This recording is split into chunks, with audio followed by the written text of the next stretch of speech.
আগামী ভবিষ্যৎ বাংলাদেশটা যেন একটা নতুন ধ্যান ধারণার মধ্য দিয়ে রাজনীতির গুণগত পরিবর্তন এবং নেতৃত্বেরও গুণগত পরিবর্তনের মধ্য দিয়ে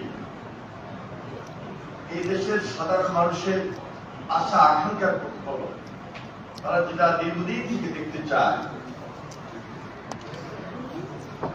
ওই দায়িত্বটুকু আমরা পালন করার চেষ্টা করি। আমাদের এই যে দীর্ঘদিন থেকে 17-18 বছর একটা সংবিধান, এই সংবিধানের আলোকে আমাদের এই পয়েন্টগুলো 1 নম্বর থেকে দেওয়ার জন্য আমি বলছি, যারা অনলাইন দায়িত্বে রয়েছেন পয়েন্টগুলা একদম প্রথম থেকে একটু যদি দেন। আমি প্রত্যেকটা পয়েন্ট আর কাজ করব প্রয়োজন নেই, কিন্তু 2-4টা গুরুত্বপূর্ণ জিনিস যেগুলো বাদ পড়ে আছে জাস্ট ওগুলো একটা আমি আপনাদের সঙ্গে অ্যাডজাস্ট করে নিব। এই সংবিধানকে নিজেদেরকে ক্ষমতায় রাখার জন্য, ক্ষমতাটা পার্মানেন্ট করার জন্য, কুক্ষিগত করে রাখার জন্য সংবিধানটাকে এতভাবে কাটাছাড়া করেছে, এটা যদি নতুন ভাবে আমরা যদি রিপেয়ার করে সমষ্টিগত ভাবে না নিয়ে আসি, তাহলে যে সংবিধানের আলোকে দেশ চলছে আমরা সহিষ্ণুত হয়ে প্রকৃত সুশাসনটা এস্টাবলিশ করতে পারব। সর্বপ্রথম 31 দফার মধ্যে প্রথম দফাটাই হল সংবিধান সংস্কার কমিশন গঠন। যেই সংবিধান সংস্কার কমিশনটা গঠন করবে সেখানে গত 1.5 দশকে যে সমস্ত কাটাছাড়াগুলো হয়েছে এখন এগুলো বিশেষ প্রয়োজন, কোন এক সময় এমন হতে পারে বেশি জোর সংবিধানে সেটা নিয়ে আসার একটা সিদ্ধান্ত আমাদের এই গেল প্রথম দফাটা, সেটা আমরা করে নেই। এরপর আসেন আমাদের সামনে একটা একটু হলো বলেছে রেইনবো নেশনের। রেইনবো নেশনটা আমরা সাউথ আফ্রিকায় যে বর্ণ বিরোধ থেকে নেলসন ম্যান্ডেলা তিনি যে কারণে জেলে যেতে হয়েছে, 27 বছর জেলে ছিলেন, সেখানে এই যে সাদা এবং কালোর মধ্যে যে একটা বর্ণ বিরোধী দীর্ঘ আন্দোলন ছিল এবং সহিংসতা রূপ লাভ করেছিল, তার নেতৃত্বের মধ্য দিয়ে একটা রেইনবো নেশন সৃষ্টি করে আজকে সাউথ আফ্রিকা উন্নতির শিখর। আমাদের নেতা তারেক রহমান ওই চিন্তাধারা থেকে তিনি প্রতিহিংসার রাজনীতি সম্পূর্ণভাবে ত্যাগ করে 5 তারিখে ঘোষণা দিয়েছেন। লক্ষ্য করবেন যে একটা ভিডিও কন্টেন্ট, আমি তখন জেলে ছিলাম, জেলে থেকে আমি ওই ভিডিও কন্টেন্টটা শুনেছি, যে কোন প্রতিহিংসা পরায়ণ হয়ে আঘাতপ্রাপ্ত করা, হামলার শিকার হওয়া এবং যারা দীর্ঘদিন ভূমিকা অবতীর্ণ ছিল সেই প্রতিশোধের রাজনীতিতে যাওয়া যাবে। ওই এক ভিডিও কন্টেন্ট যদি সেদিন তিনি প্রকাশ না করতেন, না দিতেন, তাহলে এই দেশে ফ্যাসিস্ট দীর্ঘ 17 বছর যেভাবে অপকর্ম এবং প্রতিহিংসার রাজনীতি করে গিয়েছিল, যদি 50, 60, 70, 1 লাখ লোক মারা যেত, অবিশ্বাস্য কিছু ছিল না। আমি প্রতিহিংসার রাজনীতিতে যাব। এই জন্য একটা রেইনবো নেশন, এমন একটা জাতি আমরা গঠন করতে চাই যেখানে ন্যাশনাল রিকনসিলিয়েশন কমিশন তিনি গঠন করার প্রস্তাব দিয়েছে। সবাই মিলে একটা আলোচনার ভিত্তিতে যদি এই ন্যাশনাল রিকনসিলিয়েশন কমিশন গঠন করা হয়, অদূর ভবিষ্যতে আমরা দেশের মানুষ আমরা একটা ভরসার জায়গা থাকবো যে না, একটা সরকার আসবে, একটা সরকার যাবে, কিন্তু সেখানে প্রতিশোধ এবং প্রতিহিংসা করার হওয়া যাবে না। 17 বছর যে কাজগুলো করেছে মামুন ভাই, সেই ক্রেডিটটা যে এখন হঠাৎ করেই কমে গেছে আছি তো ভিতরে, আমরা কোনোভাবেই করি না। কিন্তু আমাদের উদ্দেশ্য স্থির থাকবে, টার্গেটটা যদি আমরা লক্ষ্য বস্তুতে পৌঁছার চিন্তা করি, তাহলে এই ধরনের রিকনসিলিয়েশন একটা সিদ্ধান্ত আকারে আছে, এটা আমাদের জন্য বিশালভাবে সহায়ক হবে এবং এটাকে ধারণ করে আমাদের ভবিষ্যৎ গঠন করবে। রাষ্ট্রীয় ক্ষমতার একটা ভারসাম্যের কথা আমরা বলছি। দেখেন, শুধু প্রধানমন্ত্রী শাসিত সরকার, একজন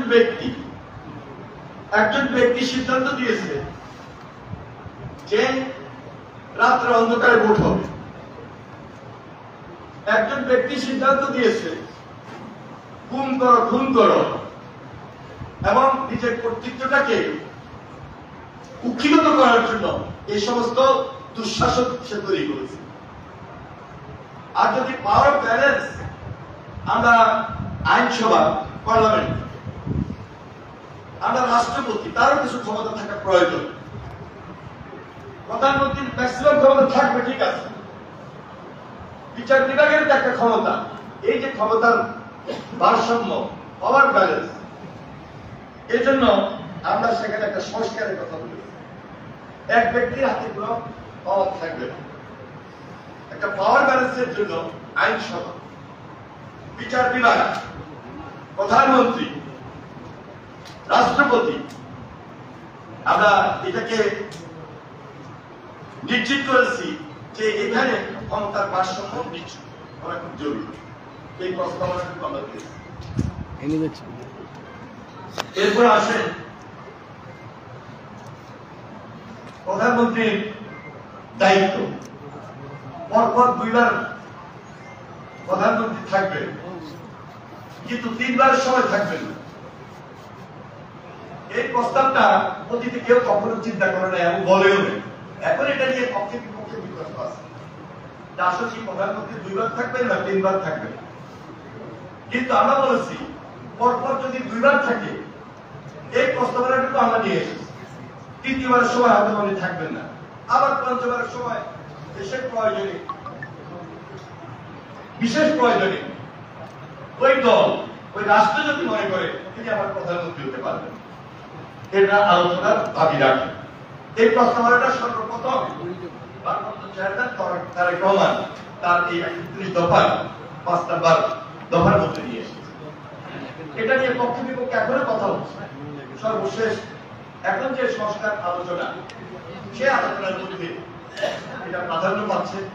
হয়তো শীঘ্রই সরকার, অন্তর্বর্তীকালীন সরকার সকল দলের সঙ্গে আলোচনা করছে। আমরা যে সংস্কারগুলো নিয়ে কথা বলছি, যেটা 5 বছর আগে দিয়েছি, ম্যাক্সিমামই মিল আছে, হয়তো একটু 19-20 সেই সিদ্ধান্তগুলো হয়তো আমরা পেয়ে যাব।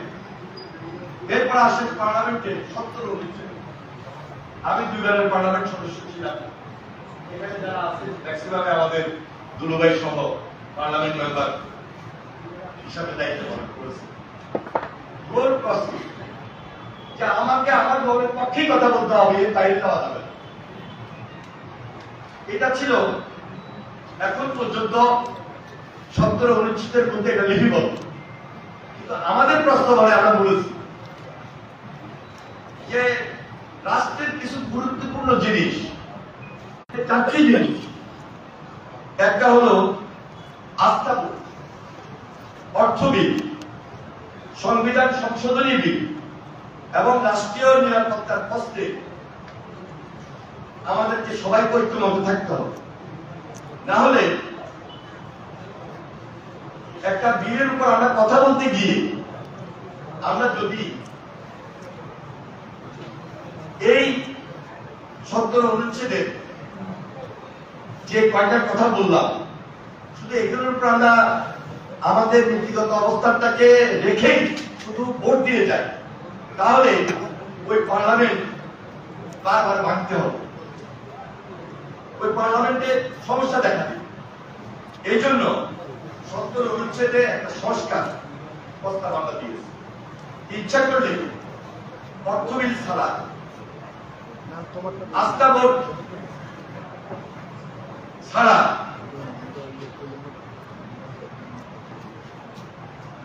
সংবিধান ছাড়া এবং রাষ্ট্রীয় নিরাপত্তার প্রশ্নে অন্যান্য সকল বিষয়ে আমরা সেখানে কথা বলতে পারবো। বিল আসবে, বিল পাশে আমরা যার মতো করে আমরা সমর্থন দিতে পারবো, সেই অনুযায়ী বিল পাস হবে। তার মানে 70 অনুচ্ছেদে একটা সংস্কারের কথা আমাদের নির্বাচন কমিশন, নির্বাচন কমিশনার কে হবে এটা নিয়ে দেখেন 2008 সালে একটা বিশাল সমস্যা দেখা দিয়েছে এবং বয়স নিয়েও একটা সমস্যা সেই সময় দেখা দিয়েছে, যেটার জন্য অনেক পরিস্থিতি বেশ আমাদেরকে করতে হয়েছে। এই জন্য এটার একটা সুস্পষ্ট ধারণা থাকতে হবে যে কিভাবে প্রধান নির্বাচন কমিশনার হবেন, কোন প্রক্রিয়ার মধ্য দিয়ে কমিশনার হবেন এবং তাদের কাজটুকু কি, কতদিনের জন্য, একজন না থাকলে আরেকজন কিভাবে এই দায়িত্ব করবেন, এই দায়িত্ব পরিচালনা করবেন, এটার একটা স্বচ্ছ সিদ্ধান্ত এই সংস্কারের মধ্যে নিয়ে আসা। সুতরাং নির্বাচনের সময় এদিক ওদিক কোনোভাবেই যেন আমাদেরকে পরিস্থিতির শিকার না হতে হয়, স্পষ্ট সিদ্ধান্ত আমাদের এই সংস্কার প্রস্তাবে। তাছাড়া দেখেন ইউনিয়ন পরিষদ নির্বাচন, যেটা কখনোই আমরা দেখি নাই, স্বাধীনতার পর থেকে আমরা দেখেছি যে কোন দলীয় ভিত্তিক কোন নির্বাচন হয়, কিন্তু এই আওয়ামী লীগ ক্ষমতায় আসার পর তাদের ক্ষমতাটাকে তৃণমূল পর্যায়ে একজন ইউনিয়ন পরিষদের চেয়ারম্যান হবে, চেয়ারম্যান হবে, মেয়র হবে পৌরসভা, যে দলীয় পদ ব্যবহার করতে হবে। কিন্তু আমরা বলেছি না, সমাজের যে কোনো ব্যক্তি, যে কোনো দায়িত্বশীল লোক, দলের প্রধানমন্ত্রী দলীয় প্রতীক ছাড়া তিনি নির্বাচিত হয়ে আসবেন, এই প্রস্তাবনার উপর আমরা করেছি। তার মানে একটা সমাজে যিনি খুব পপুলার, সামাজিকভাবে প্রতিষ্ঠিত, সেই ব্যক্তিটা স্থানীয় সরকার নির্বাচনে প্রতিদ্বন্দ্বিতা অংশগ্রহণ করবেন এবং নির্বাচিত হয়ে আসবেন। এবং ইভিএম পদ্ধতির ব্যাপারে দীর্ঘদিন থেকে আমাদের জোরালো আপত্তি ছিল। সরাসরি ভোট, সরাসরি ব্যালট, সেই ভোট এবং ব্যালটের মধ্য দিয়ে প্রকৃত জনগণের প্রতিনিধি নির্বাচিত হয়ে আসে, এই প্রস্তাবটুকু আমরা রেখেছি। আমাদের জুডিশিয়াল কমিশনের কথা বলা হয়েছে। বিগত সরকার কোর্টকে ব্যবহার করে আইনকে নিজের মতো পাস করিয়েছে পার্লামেন্ট। সে আইনের ভিত্তিতে আমাদেরকে গ্রেপ্তার তো করেছে এবং গ্রেপ্তার করার পর দীর্ঘদিন জেলে রাখা এবং লক্ষ্য করবে যে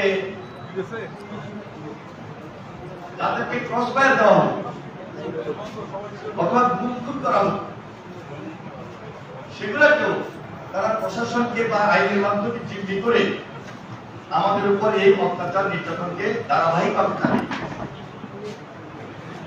একটা স্বাধীন জুডিশিয়াল কমিশন যদি না থাকে, প্রধান নির্বাচন, প্রধান বিচারক কে হবেন, প্রধান বিচারপতি কে হবেন, বিচারপতিরা দায়িত্ব প্রাপ্ত হবেন, মন গড়া আমার ইচ্ছায়, ব্যক্তির ইচ্ছায়, দলের ইচ্ছায় এটা কোনোভাবে না হতে পারে। সেখানে সেজন্য এই জুডিশিয়ারি কমিশনটা আমাদের এই প্রস্তাবনায় সবচেয়ে বেশি বিশেষভাবে এটা সংস্কারের জন্য আমার প্রস্তাব এনেছে। দুর্নীতি দমন কমিশন, দুর্নীতি দমন কমিশনে আমি আমার নিজের কথাই বলি, আমাদের মতো লোককে দুর্নীতি দমন কমিশনের মামলা দেওয়া হয়েছে। একটা স্কুলের আমি 10 লক্ষ টাকা দিয়ে আমার এলাকায় নামকরণ করেছি সরকারের নিয়ম অনুযায়ী।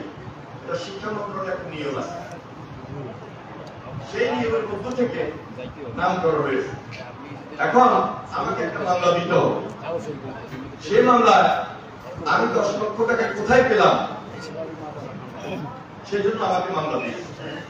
কিন্তু সরকারের সিদ্ধান্ত অনুযায়ী সমস্ত প্রক্রিয়া মেনটেন করে সেই স্কুলের নামকরণ করা হয়েছে নতুন স্কুল, জায়গা কিনা হয়েছে, প্রতিষ্ঠান করা হয়েছে, স্কুলের নামকরণ করা হয়েছে একটা রিমোট এলাকা। তাহলে আমি বিএনপির একজন ছিলাম, অথবা আমি একজন সমাজের দায়িত্বশীল লোক, যে কোনো প্রয়োজনে সরকারের নিয়ম নীতি অনুযায়ী একটা স্কুল প্রতিষ্ঠান করতে পারবেন। কিন্তু শুধু বিরোধিতার কারণে, শুধু ক্ষমতাটাকে কুক্ষিগত করে আমাদের মতো লোকদেরকে সাজা দিয়ে অথবা জব্দ করার জন্য এই মামলাটুকু দিয়েছে। এই মামলা 2004 সালে দিয়েছে, 2004 আইন হয়েছে, 2008 দিয়েছে, 9 দিয়েছে আওয়ামী লীগ ক্ষমতা আসার পর। এখন পর্যন্ত এই মামলা আমাদের হত্যা। সরকারের কাছে তো আমাদের প্রত্যাশার জায়গা থেকে এত বেশি দাবি, সঠিক তদন্তটা করে আমাদেরকে মামলা থেকে মুক্তি দিতে পারেন না। এই কারণে, শুধু আইনের কারণে, আইন পরিবর্তন না হওয়ার কারণে আমরা আশা করতেছি, কোর্টে ফেস করতেছি, মোকাবেলা করতেছি, হয়তো যে কোনো সময় সেখান থেকে নিষ্কৃতি পাবো। কিন্তু যদি একটা স্বাধীন কমিশন থাকে, বিচার ব্যবস্থা থাকে, তাহলে ইচ্ছে করলে এক ব্যক্তির শাসনে এই ধরনের সিদ্ধান্ত চাপিয়ে দেওয়া কোনোভাবে সম্ভব নয়। সেই জন্য আমরা এই ধরনের প্রস্তাবনা এনেছি, যেখানে স্বাধীন জুডিশিয়াল কমিশনার থাকতে হবে, যেখানে জুডিশিয়ারির পাশাপাশি, যেটা আজকে দুর্নীতি দমন কমিশন, এটা আরেকটা দফা, সেটা তার স্বাধীনভাবে কাজ করবে। এই দুর্নীতি দমন কমিশন 2001 বিএনপির আমলে আমাদের প্রধানমন্ত্রী বেগম খালেদা জিয়া তার নেতৃত্বে সৃষ্টি হয়েছে। আমরা কখনো ব্যক্তি বিশেষ যে আইন ব্যবহার করি, কিন্তু এই 17 বছর ব্যক্তিগতভাবে নিজের ক্ষমতাকে কুক্ষিগত করে রাখার জন্য বিরোধী দলের উপর আইনকে ব্যবহার করা হয়েছে।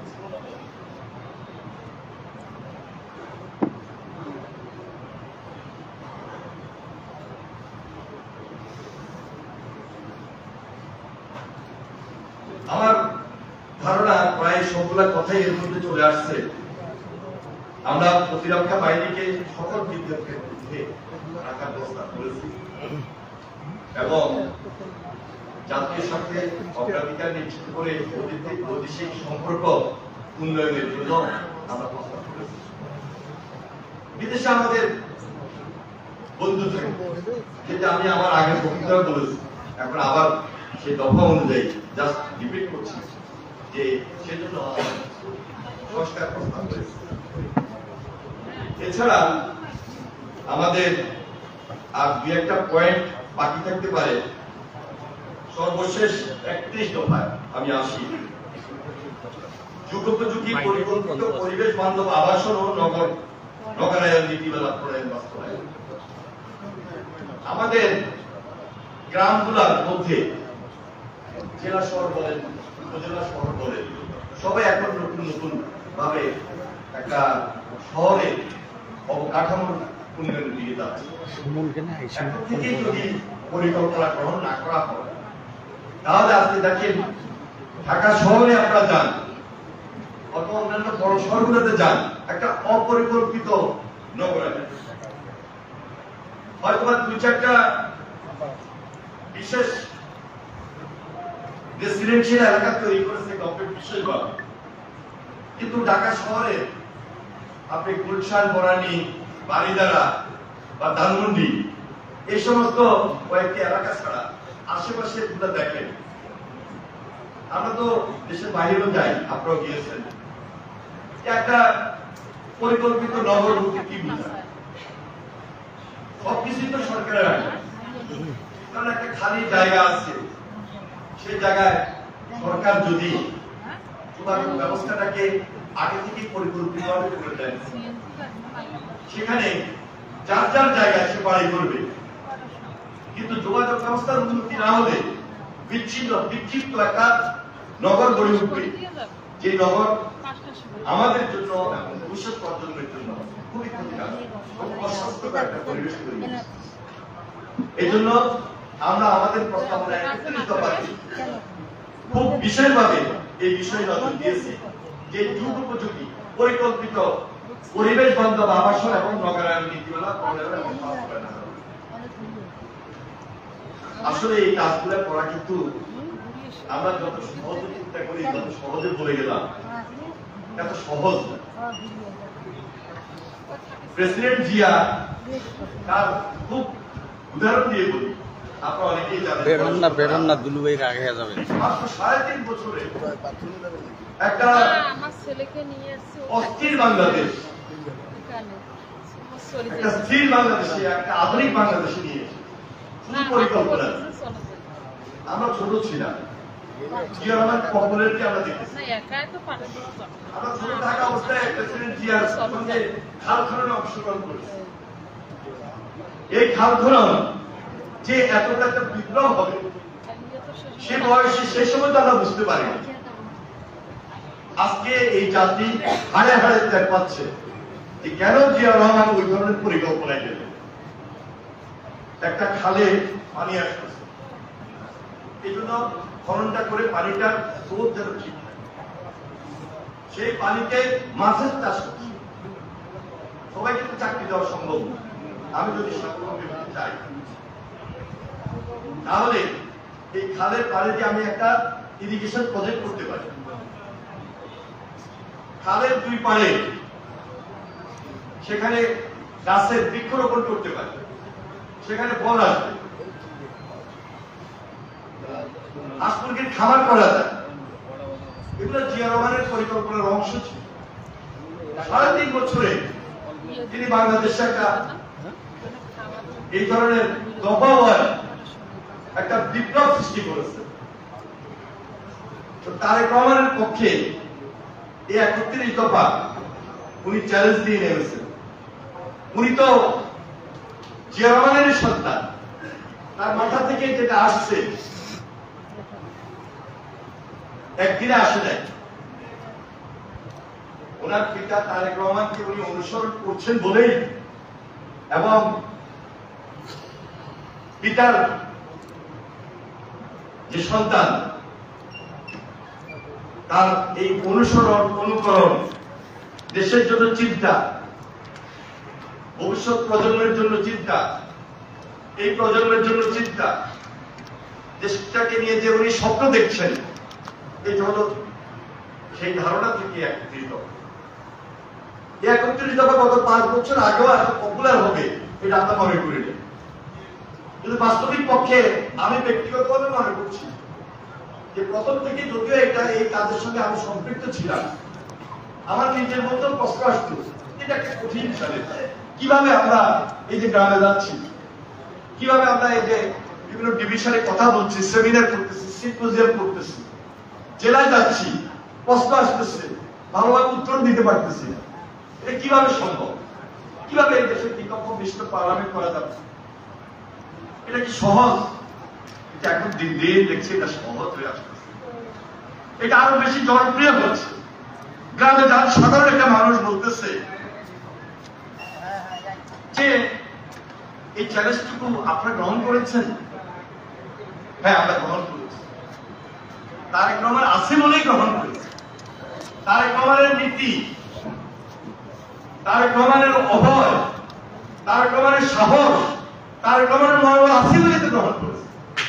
আর তারেক রহমান যদি এই চিন্তা না এই ধারণা না দিতে আমরা এটার সঙ্গে আসলে সম্পৃক্ত হলাম না। আমরা বুঝতে হবে যেটা প্রথমে বুঝি নাই, এখন বুঝি। আজকে এই যে দেখেন যুগপৎ আন্দোলন, যুগপৎ আন্দোলন যারা আমাদের সঙ্গে শরীর দল ছিলেন, একসঙ্গে মিলে ফ্যাসিস্টের বিরুদ্ধে লড়াই করেছে, সংগ্রাম করেছে, তারা অনেকেই বাম ধরনের রাজনৈতিক দল, এরা অনেকেই শ্রেণীভিত্তিক আন্দোলন করেছেন, লড়াই করেছেন, সংগ্রাম করেছেন। কেউ জাসদ, কেউ বাসদ, কেউ কমিউনিস্ট পার্টি, এক একজনের এক এক ধারণা।